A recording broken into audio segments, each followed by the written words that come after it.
What's up, peeps? As promised, I'm making over these 3 thrift flips in today's video. I picked up all of these thrift store finds during last week's Thrift With Me video, and I'll link that below so you can check it out if you haven't seen it already. But I'm done rambling about what I'm gonna do. It's time to get my hands into some paint. I never paint anything before giving it a wipe down, and especially things from the thrift store, the layer of dust is sometimes just icky. Luckily, the caddy and bucket are solid wood, plus the planter is terracotta, so I could wash them all. That really let me get into corners with the duster and the soap and water. But at this point, I started noticing something about the caddy that I definitely overlooked before. So in the time it took me to wash these 2 pieces, the little flower pot is pretty much already dry.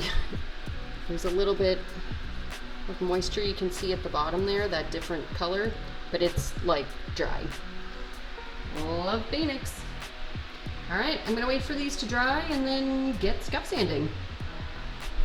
I easily removed the piece of corner metal, scraped away dry glue, then went to do a final wash. And while that dried, I moved back to the bucket. I used an old scrap of 120 grit sanding sheet to give a scuff sanding to the entire thing, inside and out. Vacuumed the dust, wiped it with a rag and water, and left it to dry. Back over on the caddy, I removed any residual glue from the corners and I used 120 grit to start sanding. I wanted to make sure to get rid of the top layer of everything on this thing. Considering the dust that it had, it really needed a good refresh.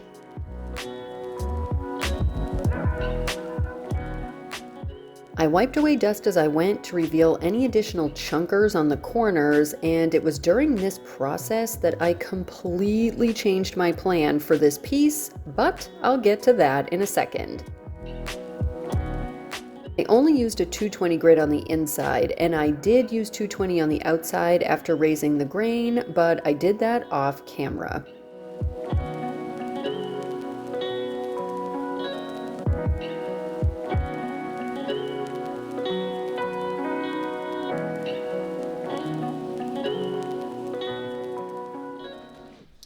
Alright, so this is an incredibly gorgeous piece of walnut, and there's absolutely no chance that I'm painting it. I was going to do this in a Halloween vibe. If you watched the Thrift With Me video, then that's what I said I was going to do, but the more I took the care to start taking care of this thing, the more I realized, no. So instead, I'm going to grab some Howard feed and wax. I am going to condition this. And yeah, that should leave a nice coating on it without it being too heavy, and I don't want to do poly, and this wood is like almost gray. I don't know if that's actually coming out on camera. Also, I apologize for my lighting. I'm in the kitchen because, as you know, my garage is way too hot. So without further squawk, I'm gonna do this. So I'll give you just an idea here what this is gonna look like. Oh yeah, she's gonna be gorgeous. Yep, that's just gonna be gorgeous. All right, I'm gonna keep going here, just get a nice, good, even, solid coat on here. And yeah, so let's high speed it. I'm only doing 1 coat for now, but I might add a second in a month or so once this cures. Howard rocks because it conditions the wood and seals with a wax finish for extra protection. I use a makeup brush to apply it because the bristles are soft and they distribute the wax perfectly. And hello, can we please talk about this wood grain for a second?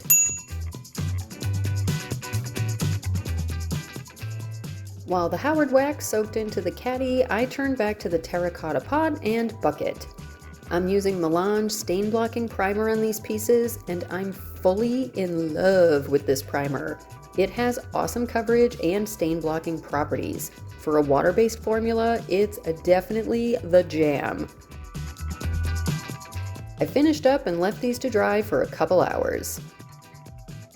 Once the primer dried, I got to painting. I'm really feeling the cave life vibes that we have going on in our main bedroom right now. This Benjamin Moore latex is the same paint color that I used on our closet doors, and I knew it would be a perfect base for both of these pieces. If you haven't seen our main bedroom makeover series, I will link that below. While I'm finishing up painting these, let me just take a second to thank all of you who reached out, left me kind words, or otherwise sent your love and prayers on my community page. You know who you are, and you're all amazing humans.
Alright,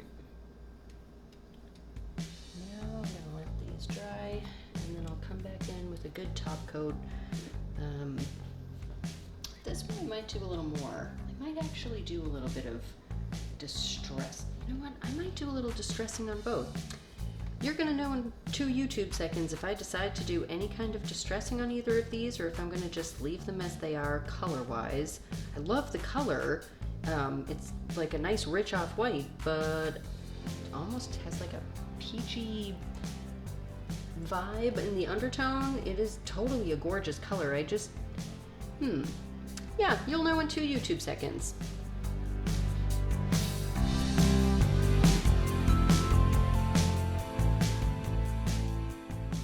I want to give this planter a hint of that super trendy, grungy plaster effect. A vibe like it's centuries old. So I started with a dark paint wash, and I'm using folk art chalk paint in the color Java, heavily watered down. I didn't use exact measurements for this. Most of this kind of stuff I just do by eye or by feel. I used a rag to apply it because I wanted to work the wash into the paint before it fully cured. Unfortunately, I watered down the paint too much because it spidered, which meant I had to work it more to get it to lay right. It wasn't a truly big deal, but I just knew that I'd need multiple layers to achieve the effect that I wanted. But I didn't want to risk removing paint, so for the second coat, I used a chip brush to apply the wash. It wasn't exactly right yet, but it was well on the way, and I left everything to dry overnight. Okay, I'm gonna apologize right off the bat for probably the terrible background sound here, because I have to have the fan on or I'm going to perish. I live in Phoenix, Arizona, in case if you're new here. Hello, and it's still about 100 degrees today. I think right now it's like 94 or something, and it's only about 10:30 in the morning. So yeah, gotta have the fan on. Sorry about that. But I'm gonna cut to high speed to actually do this. I bought this pack of push pins, thumbtacks, and these are metal, because this piece, before, you know, that corner piece, it actually came down like about here. And I imagine that all 4 of them did that, and that was like what was used as feet, but now it doesn't have any feet, so I want to get some feet on it. So that is what I'm working on right now. If I can actually open the container. And I just got this pack from Amazon. My guess is these are gonna work because they're not super long. All right. If it's this thin of wood, that actually will work fine because I could put these in out here. Yeah, okay. I'm just gonna go for it. You couldn't see any of that. Right, of course you couldn't. Well, hopefully you're seeing this now and that I am actually tapping them in, so now you get an idea of what I want to do, and you know, these aren't too bad. They're only about 1/4 of an inch depth, and I tried to find the ones that were the most straight in the pin, and that way it'll help to avoid splitting when I tap them in. Let's pray together. Yep, did not come through the bottom. All right. Because that worked out so great, I am just gonna do that 3 more times all the way around. I lightly distressed that metal band around the bucket using a 120 grit scrap of sandpaper. Then I pulled out my folk art wood tint in the color gray. And got goopy for a minute. This dripping was super satisfying, but it was only for fun. I spread the tint across the outside and I let it sit for a minute. Then I wiped it back with a barely damp rag. After that, I came back in with a chip brush and I pulled a light faux finish directionally to resemble wood graining. I did that inside and out and left it to dry. The wood tint performed really well over the Benjamin Moore base, so I decided to add a layer of it to the planter too, and that was exactly what that piece was missing. This layer warmed up the paint underneath and it added even more depth to the finish. Both pieces were left to dry overnight. I sealed the deal with a light layer of folk art home decor wax on both of the small pieces, and that's a wrap on these thrift flips. Hang tight for some beauty shots, and don't forget to go subscribe if Thrift with Me, furniture refinishing, faux finishing, or even DIY projects are your jam. But that's all I've got for you today. Next week, I'm taking part in the Fall 2022 Ugly Duckling Challenge hosted by Corey over at Desert DIY. So keep an eye out for my video on Sunday, not Saturday. I can't wait for you all to see my project. It's awesome, but that's all I've got for you today, so thanks for being here and watching. Later, peeps!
And just drop it on the ground and have it not work, and yeah, that seems right. Okay, great. At least I didn't step on it, so you know, there's that.